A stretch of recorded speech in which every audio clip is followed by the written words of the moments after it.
এগুলো রাস্তাঘাট দিয়ে গেলে এতটাই ভয় লাগে।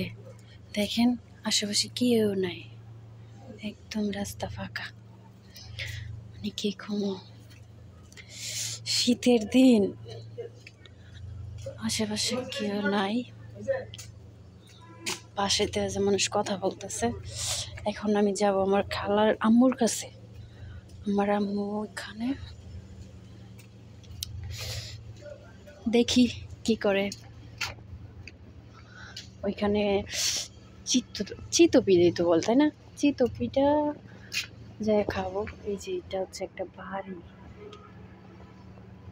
দেখেন অদ্ভুত অদ্ভুত দৃশ্যগুলো আসলে কি বলবো।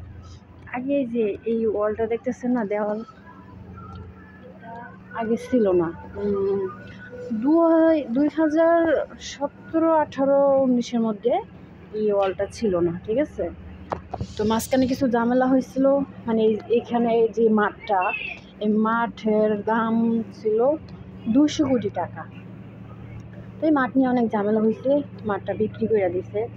দেওয়ার পরে এখানে একটা ফ্যাক্টরি বানাইছে। ফ্যাক্টরি উঠানোর পর আর কি মাঝখান থেকে যে বেড়াটা দেওয়া হয়েছে। রাস্তাঘাটের অবস্থা খুবই খারাপ, হাঁটা যাইতেছে না। চলেন যাই। বাপরে বাপ, শীতের মধ্যে এত কুয়াশা পড়ছে, কি কমবো। এখানে আবার অনেক পানি পানি ফেলায় রাখছে।